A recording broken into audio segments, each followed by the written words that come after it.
Oscar is so fascinating because not only is he, the obvious, he's absolutely gorgeous. He's a strong fighter, he's a hard puncher, he's a smart boxer, and on top of that, he has so much heart. At first, I just resented the sport. I just could not deal with boxing because it was such a brutal sport. Getting hit and crying, and I just couldn't take it. Boxing is image, and the image was the golden boy, and both in the ring and out of the ring, he's been less than perfect. You got this guy who's tough, this champion of the world in a sport that's probably one of the most brutal sports there is. And for him to be crying, a grown man cry with the birth of his child, of his little boy, of his little girl, was incredible. He's fragile. He has fragility. I think the public sees him in the ring, the public sees him at his press conferences, the public sees the bravado, but the public doesn't see him sitting in a restaurant after he's just lost and looking bewildered and confused and inhuman. And he is. He's a great athlete. He's a 5-time world champ. He's won the gold medal. He's got every girl on the planet wanting to sleep with him, and here he is, he's a singer too. My God, it's impossible.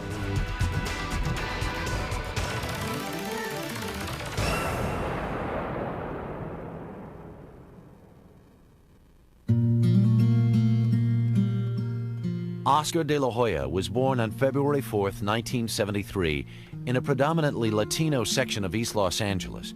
He was the second of 3 children to Mexican immigrants, Joel and Cecilia de la Hoya. They were a poor working-class family on food stamps, a fact that Oscar never forgot.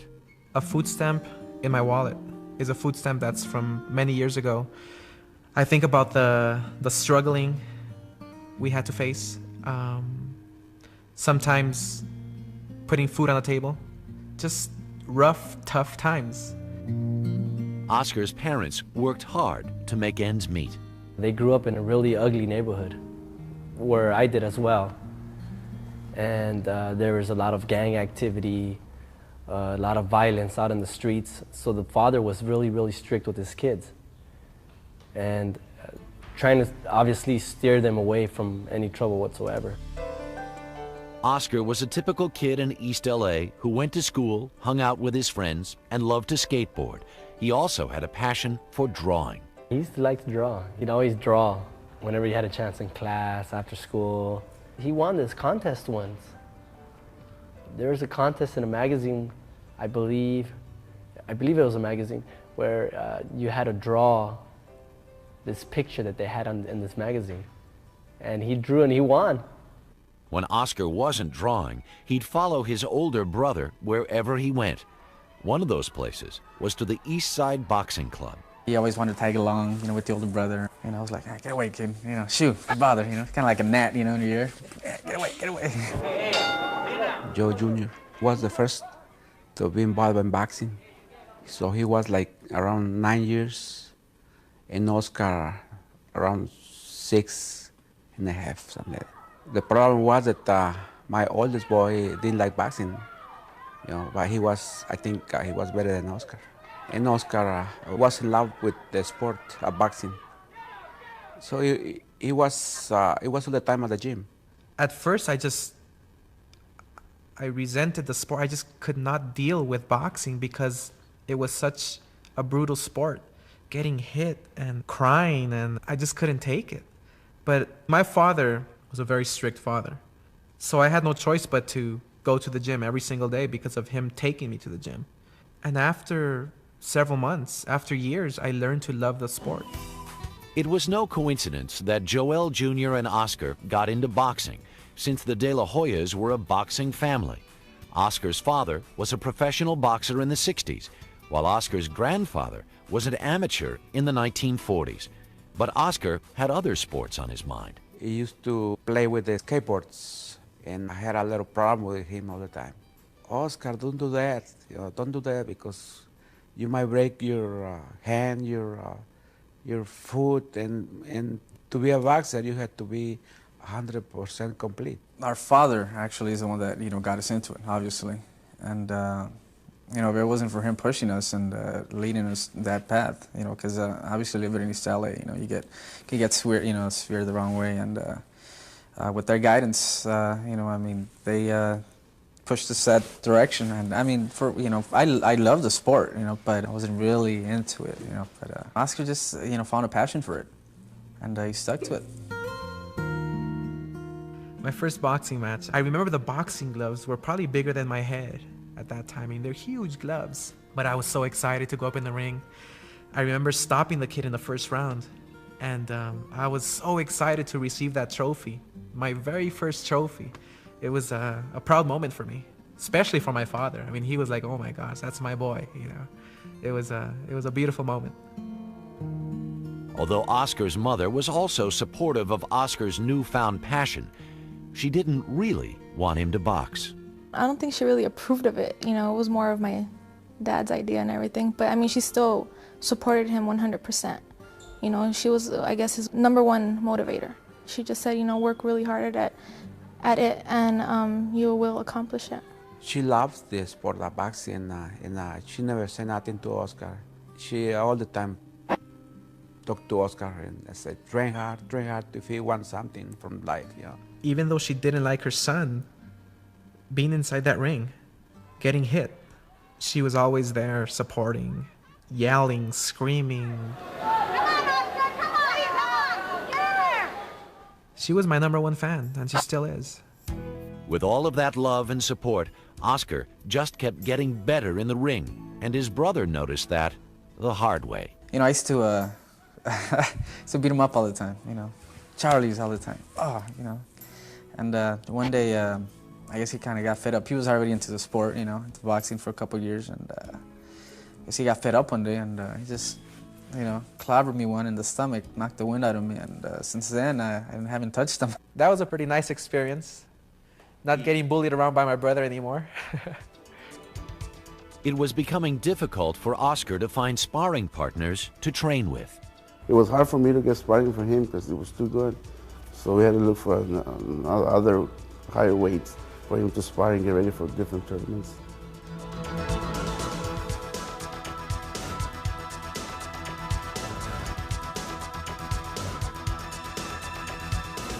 Oscar started winning every match he fought, and everyone noticed he was something special.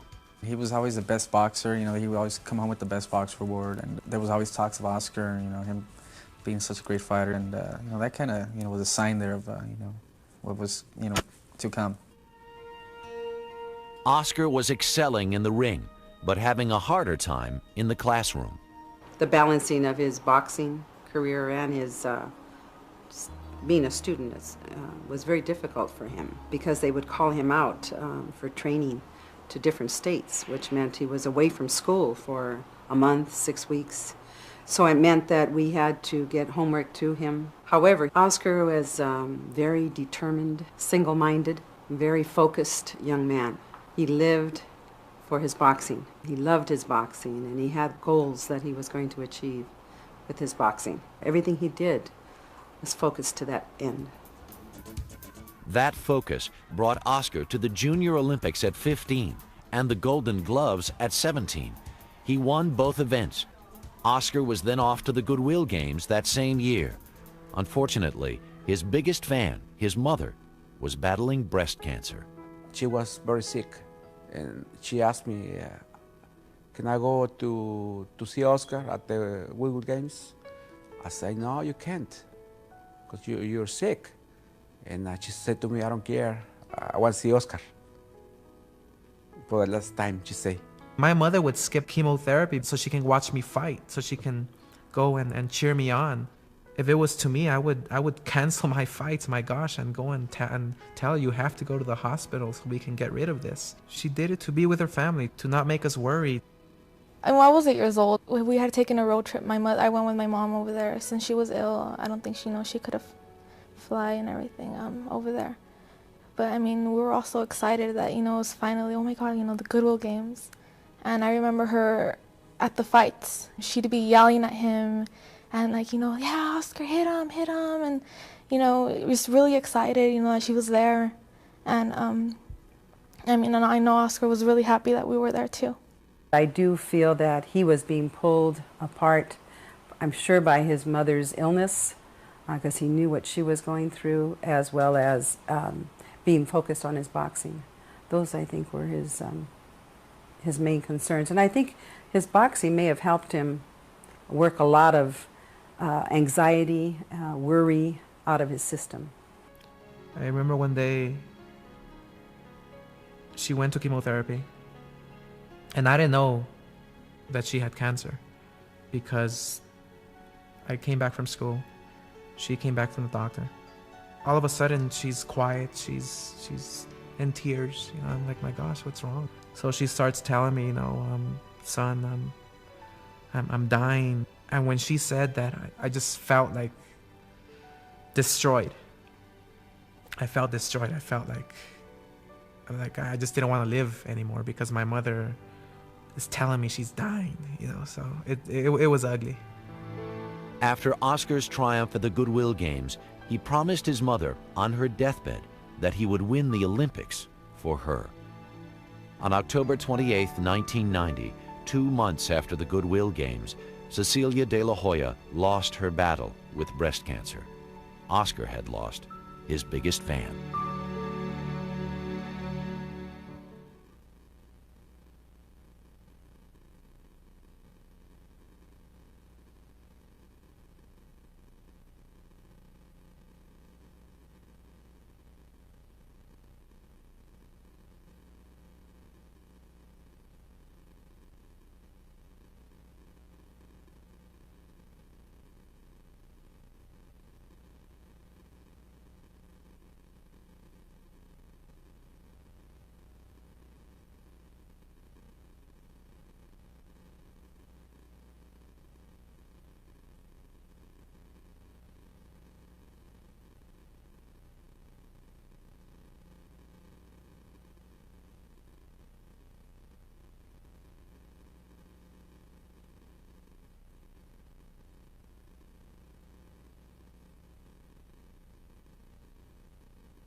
Oscar de la Hoya dominated the amateur boxing ranks by 1991. He had won over 200 fights with his quickness and left jabs, but he was motivated by fear, the fear of not getting to the Olympics and fulfilling his mother's deathbed dream. I had no idea how I controlled the fear, the nerves that I had in me. I was petrified of failing, of not getting that gold medal. I was worried about that, not fulfilling that goal, that dream. By November 1991, De La Hoya faced his fears and was 36-0 in world competition. The World Championships in Sydney, Australia seemed like a perfect way to end a perfect year as the 1992 Olympics beckoned. I remember seeing film clips of him and being impressed with his incredible speed in the ring, both hands and feet. It was notable how his opponents always were taken by that immediately. He was so fast that they would hunt him down and he wasn't there. And they'd hunt him down again and he wasn't there. And while they were hunting, they'd get hit and they'd be on their back and it was all over. He's got this incredible ability to become a vicious fighter in the ring, this Jekyll and Hyde transformation, and I've seen it. When he gets into the ring, he goes from being that nice guy into being this ferocious, this look comes over his face, his eyes narrow, everything else is gone, and he looks like he wants to kill the guy across the ring. And after a while, that wears on the other fighter whose head is snapping backwards 100 times more than yours is. And every time his head is snapping backwards, he has to kind of reload his gun and try to figure out how he can approach, and before he does that, his head snaps backwards again. While Oscar was the more ferocious fighter, Germany's Marco Rudolph better understood the international boxing rules and won the World Championship. I didn't know how to handle it. I couldn't talk to family. I was avoiding phone calls. I was avoiding everything because my first loss in so many years against Marco Rudolph, I was like, my gosh, I have to train harder or do something different. After the loss, Oscar was determined more than ever to win. But to get there, he had to get through the Olympic trials.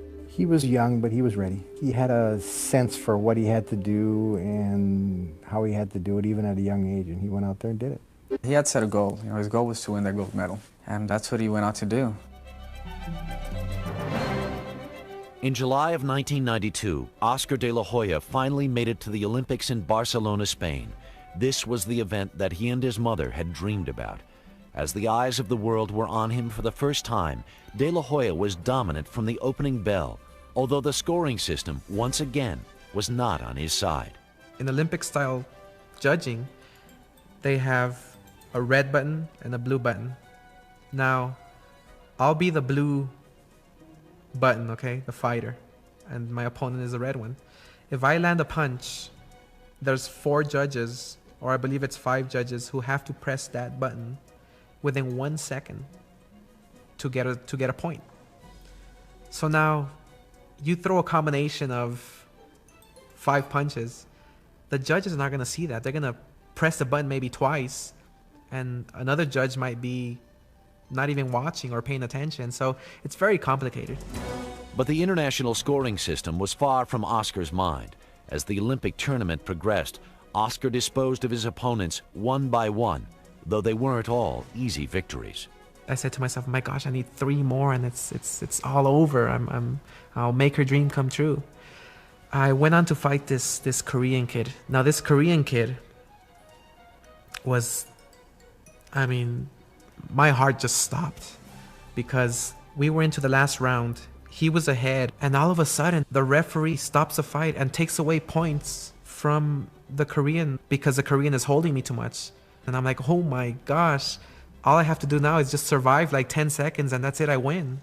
The bell rang, I won 10-9. That was a miracle. I just didn't know how that happened. It was just incredible. After one more fight, Oscar advanced to the gold medal bout, which brought him face to face with Marco Rudolph, the same fighter who had defeated Oscar a year earlier at the World Championships. It's a very tight, very close match because I'm hesitating, I'm scared. The final round, there's about a minute left, and I'm like, you know, what do I have to do? I have to press the action, I have to be more aggressive. Out of the blue, I close my eyes and I throw this punch. So happens to land and drop him. And you get automatically 2 points for that. 10 seconds left on the clock. And the bell rings and I win, and oh my gosh, I'm the happiest person on this earth. It was just incredible how that happened. A punch out of nowhere to win the fight. Oscar de la Hoya was the only U.S. boxer to bring home the gold that year. No matter what was the master plan at the Olympics for the Boxing Federation, Oscar was just too good to deny, and he, right to the end, he was too good to deny. He won a gold medal. Not only was Oscar an Olympic champion, he also fulfilled his mother's dying wish. I felt like as if they took out 50, 60 pounds of weight from my back. I felt so relieved that I fulfilled my mother's dream. And I was just thinking about her all the time. All the time. When I was on top of that podium, receiving the flowers they give you, receiving the gold medal, I was such in shock that I could swear to my life that my mother was there. It was just an amazing experience. And then to think, oh, you know, your little brother's in there. I mean, it's only a once-in-a-lifetime deal. And, you know, for me to be there and, you know, experience that with my brother was, you know, it's a feeling unlike no other. Ooh, I feel like a big rooster. Happy, you know, very proud. The only one on that time, 92 Olympics. So I was very happy. When he came back from the Olympics, you know, he arrived to the airport coming from Spain and everything, and I mean, it was exciting. I mean, there was a lot of people, you know. I mean, the airport was packed with press, fans, our family, and I remember the first person he was looking for was me. He had said, Ceci, we did it, you know, we won the gold medal and everything, and I remember him putting it around my neck. And he just said, it's for our mom, you know.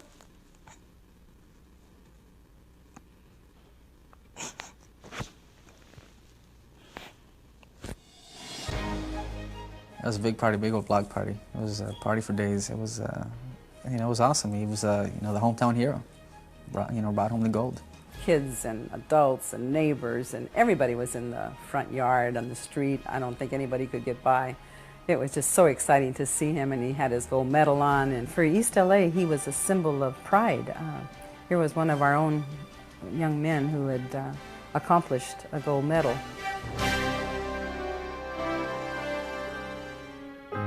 The next day, Oscar took his gold medal to the cemetery and laid it on his mother's tombstone. He had become the champion she always wanted him to be. I went to that grave and I laid down that gold medal and I just stood there crying and trying to hug her, trying to just grab her and trying to feel her. And I remember just crying and telling her, here's your gold medal. This is what you wanted. This is what your dream was. Well, it's finally fulfilled. Suddenly, De La Hoya was in the middle of an endorsement frenzy. Not only was he the only American boxer to win an Olympic gold medal, but he was also one of the best-looking fighters in years. He's gorgeous, you know, which is probably the first thing that I noticed about him when I saw him on TV was, wow, that guy is really gorgeous. He was a fantastic fighter. He was a good-looking kid. He was friendly, approachable, sign autographs. He had groupies well before he was old enough to have groupies. He drew from a huge segment of the population, in addition to the normal boxing fans among the rest of the population, and he appealed to Latino fans in Mexico and in South America and all over. So he started out with a normal boxing crowd. He had a highly successful, handsome, charismatic fighter, and then he brought in this huge Latino market, which is obviously the fastest growing market in the country, and the Golden Boy turned into a gold mine. His future was filled with promise, but the question remained, what would happen when the Golden Boy of East LA turned pro?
Oscar De La Hoya captured the hearts of the country and of Latin America when he won the 1992 Olympic gold medal in Barcelona.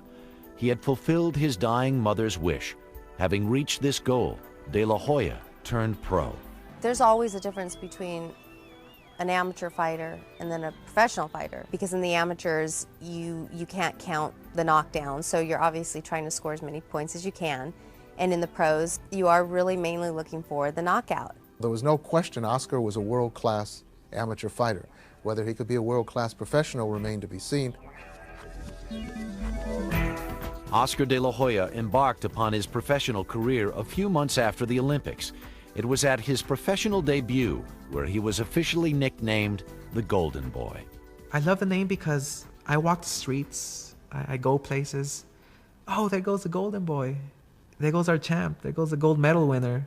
People all over the world. It's incredible. Boxing is image, and the image was the Golden Boy, both in the ring and out of the ring. The Golden Boy won his first pro fight by knocking out Lamar Williams in the first round. After a string of more victories, Oscar was unhappy with the quality of fights that were arranged, and Team De La Hoya brought in a new promoter, Bob Arum. Arum had the clout to make Oscar a professional boxing star. Back when I was 9 years old, saying, I want to have money and win a world title. So I started setting my own personal goals of winning world titles, of being very successful in the professional level. Once I decided to turn pro, then there was no doing a half job. No, I was gonna do it good. I was gonna give it my all. On March 5th, 1994, Oscar stopped Denmark's Jimmy Bredal in the 11th round to win his first title, the World Boxing Organization Super Featherweight Crown. He added his second title, the WBO Lightweight title, in July 1994 by knocking out Jorge Paez.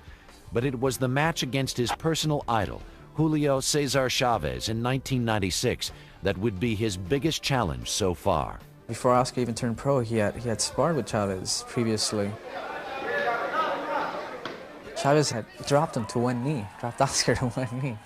So I guess that was his revenge. When Oscar and Julio Cesar Chavez were going to fight the first time, they went on a nationwide tour, actually an international tour, and they began it here in Los Angeles at the Olympic Auditorium. Now this is Oscar's hometown, and when the two fighters were announced to the crowd, Oscar got, and it was largely Mexican-American crowd, Oscar got booed. And Julio Cesar Chavez, through a translator, kind of snickered and said, "I never got booed in my hometown." I was hurt. I just didn't know what to do.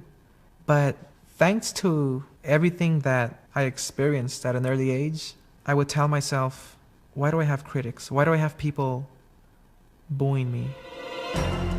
So here you have this kid, good looking, nice smile, great fighter, coming up in the ranks and basically coming down to a showdown with this great Mexican champion, Julio Cesar Chavez.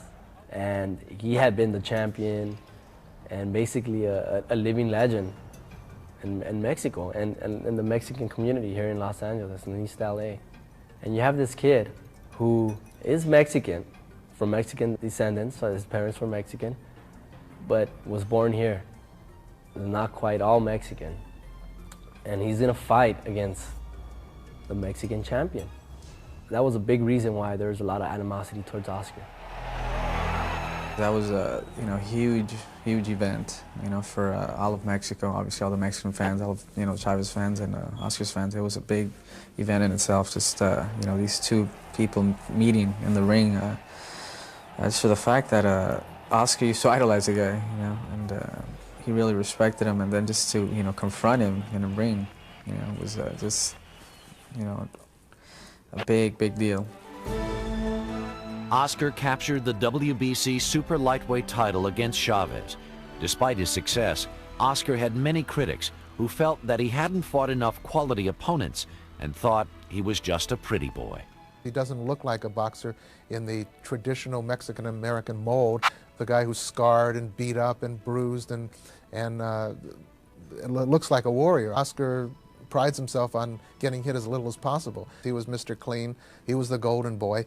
He never had any scars on his face. He was the guy on all the commercials and the billboards, and so he didn't look tough enough to be a fighter, and that was held against him. He was a good-looking kid. He was, like Muhammad Ali used to say, he was pretty. He didn't get hit a lot. He stayed pretty. Some of these guys start pretty, but they don't end up pretty. It's what always separated him. He was special in the ring, but he was also kind of special out of the ring. Out of the ring, Oscar began donating money to churches and urging kids to stay in school.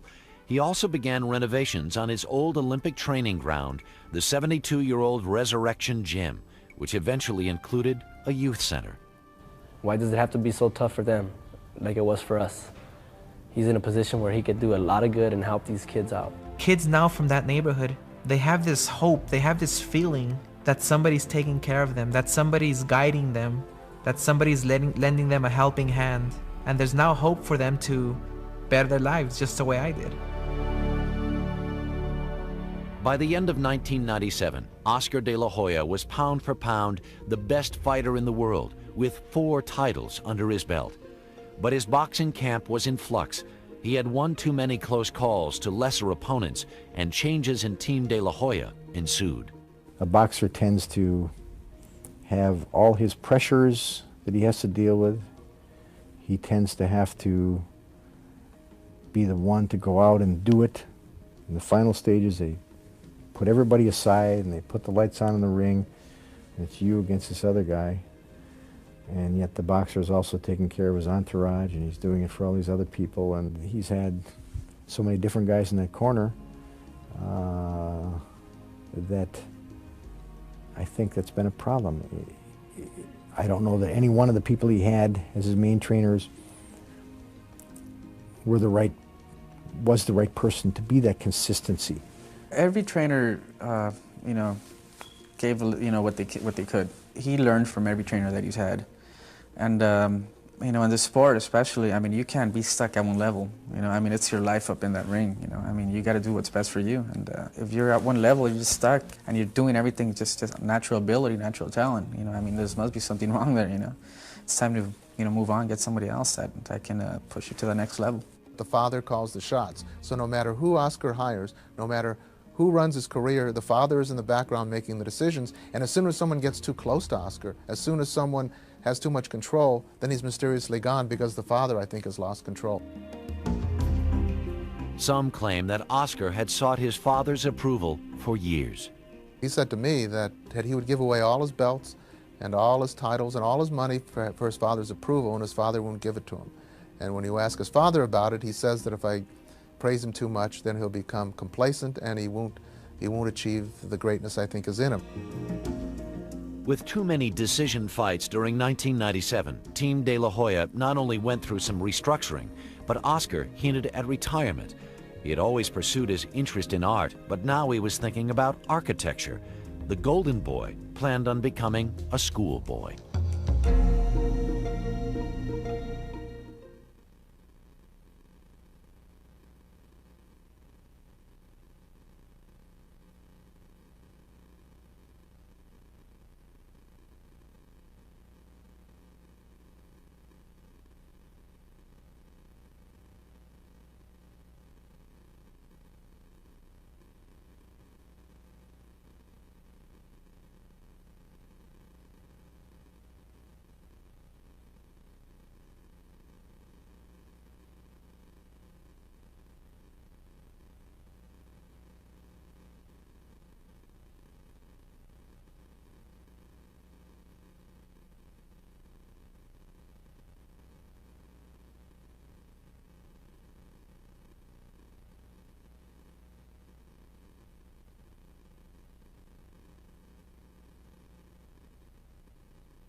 By 1997, Oscar De La Hoya was still winning fights and still successfully defending his titles.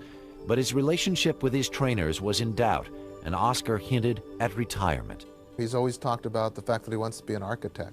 That's his real dream. I'm going to retire when I'm 26, 27. I'm going to go to school and become an architect. And that's the other Oscar. I think that's the Oscar whose mother is guiding him. But the other Oscar, the Oscar who's being guided by his father, continues to fight. 1998, De La Hoya was riding high. After winning 2 knockout fights, the world champion's sex appeal was stronger than ever.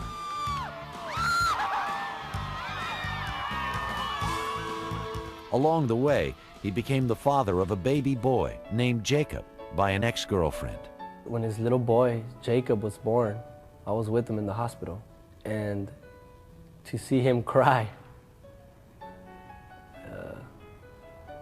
was incredible. It was like, wow, I have to take total responsibility now for my kid. You know, it's I have all these responsibilities around me, but now there's flesh and blood that's from me. That same year, he got engaged to former Miss USA, Shayna Moakler, who was expecting his second child. In May of 1999, Oscar De La Hoya was 31-0. On September 18th, De La Hoya faced a new challenge in Felix Trinidad, an explosive fighter from Puerto Rico. Those of us who were ringside that night and watched him fight Felix Trinidad were totally perplexed by what occurred. He had been the first fighter ever to totally frustrate Trinidad, to beat him, to bruise him, to take all the heart out of him. Through 9 rounds, Oscar had that fight won. From round 1 through 7, 8, 9, and you could see who the superior fighter was, superior boxer. But inexplicably, in the 10th, 11th, and 12th rounds, he backed up, he ran away, he gave away his advantage. And as the fight went on and he started to slow down and he had his opportunity to put Trinidad away, he started to back off and backpedal quite a bit. The fight was there for him through 9 rounds. All he had to do was win one more round. All he had to do was stand his ground, and he didn't do it. Felix Trinidad did not win that fight. Oscar de la Hoya lost it. At Oscar's post-fight party, which was intended to be a victory celebration, Oscar seemed all alone. In the middle of this huge party, he was just all alone, and he acted alone, and he felt alone, and he was confused, and he wanted somebody to tell him that it would be all right, and I kind of couldn't. It's not my role, it's not my job, and I wasn't sure that it would be an honest thing to say. When I had my first loss, people were like, oh my gosh, it's over for Oscar, that's it. He's gonna retire and his career is just down the drain. I was like, why? I mean, it's one loss. And it was a controversial loss from what a lot of people say. I did feel as if I won. I felt like the winner. But for certain reasons, I just didn't get the decision. And I felt kind of hurt because I felt as if I let down a lot of people. A few months later, Oscar rebounded from the loss by knocking out Daryl Coley in the 7th round. He was also enjoying life with his baby daughter, Atiana Cecilia, and his fiancée. In the meantime, he opened the Cecilia Gonzalez de la Hoya Cancer Center at White Memorial Hospital in memory of his mother. Although my mom is no longer here with us physically, we know that she would always be here in our minds and in our hearts. We will always remember the fond memories of her just being the best mother in the world.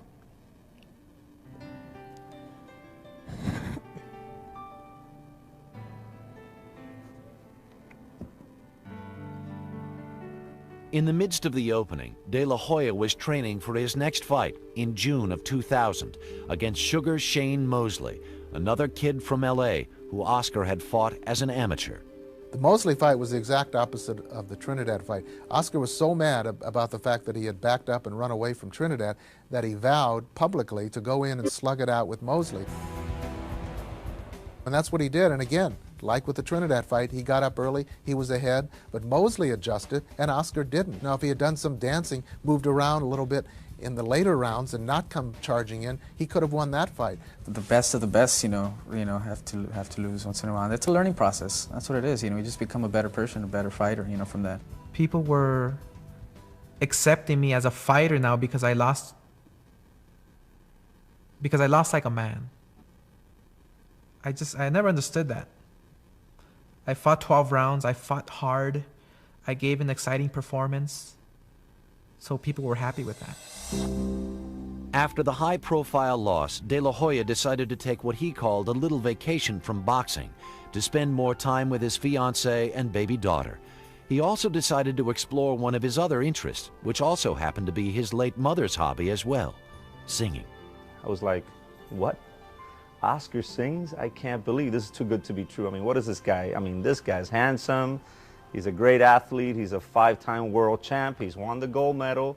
He's got every girl in the planet wanting to sleep with him, And here he is, he's a singer too. My God, it's impossible. This TV host, okay, she asked me, Oscar, can you sing a song? Because I heard that you can sing. I started singing the song live, right there, boom.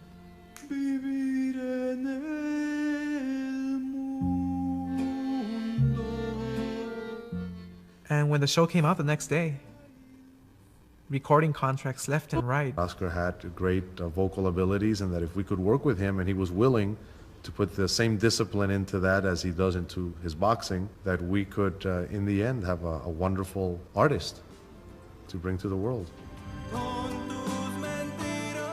Nevertheless, it wasn't easy for Oscar to record all of the tracks on the CD.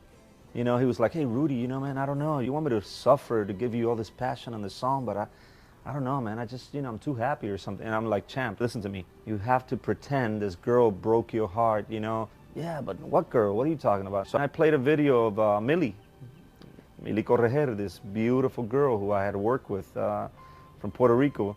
And, you know, it was like a love at first sight. And he sang to her. Basically, the whole album, he sang to Millie. While he was recording his debut CD, Oscar decided to shake things up within Team De La Hoya. He changed his trainer once again and left his promoter, Bob Arum. Oscar took Arum to court to end their 8-year relationship. I think that Oscar's attitude was he's lost 2 out of 3 fights, change everybody. But Arum certainly was not the problem. And I think that the fact that he's constantly changing people leaves a constant state of flux, a constant instability in his background, and leaves him on shaky ground when he gets in the ring. You have to change staff. You have to get better people. You have to hire and fire new people. So it's just like a business. And I just felt that at that time it was the opportunity, the right time to do it. It was also the right time to release his CD in October of 2000. It really surprised a lot of people, and that speaks to the discipline and the hours and the passion and the commitment that he made to recording that CD. By August 2000, the relationship between Oscar and Shayna was over.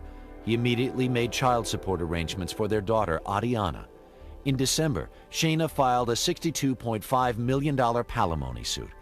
Oscar had fallen in love with Millie Correger, the woman he had visualized while recording his CD. I don't know how they got together because that wasn't me. I just introduced them through a video but they finally met somewhere, and I think they're very happy. I'm in love. And people have to respect that. People have to embrace that, because I finally met the woman of my life. You know, I finally met the person that makes me happy. De La Hoya was in love, but more legal troubles were just around the corner.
By the end of 2000, Oscar De La Hoya's career was in question.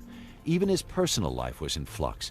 De La Hoya faced a $62.5 million palimony suit, and his case against promoter Bob Arum and Top Rank had yet to be settled. Yet his CD was nominated for a Grammy Award, which not only shocked the music world, but Oscar himself. It's incredible. Grammy nominated. I was like, whoa, my first album and Grammy nominated. It's incredible. It's a beautiful feeling.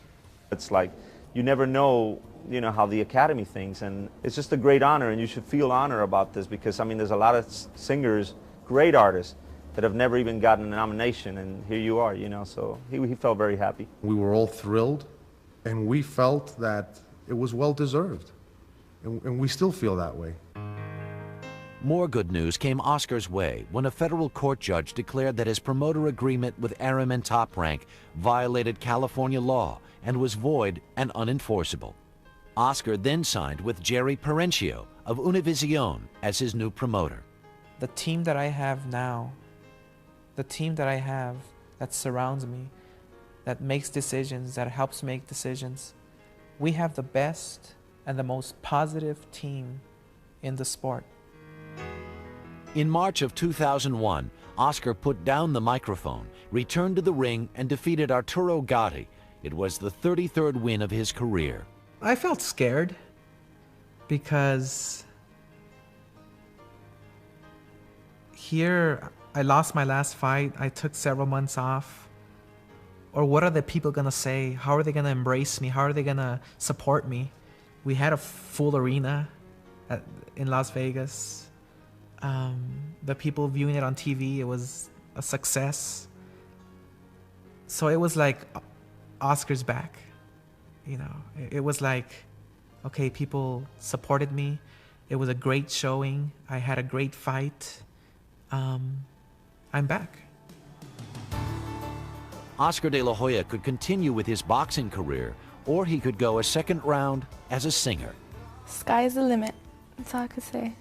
I mean, anything he wants to accomplish, I mean, it's there for him. I like to see that Oscar find a nice girl, you know, be in love with the girl, and get married, and have his own family. That's what I want to see from Oscar, to be happy. I am very proud of Oscar. He's done incredible things. He's captured the boxing world and controlled it almost by himself for 5 or 6 years. He's been the big guy.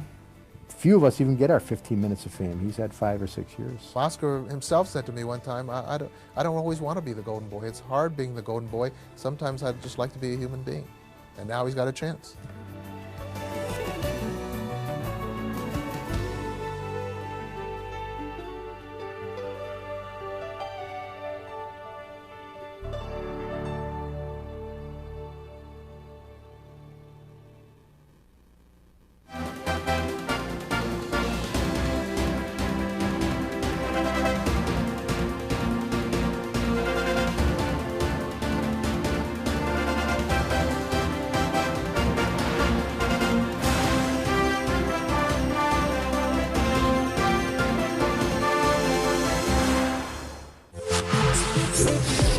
Yeah.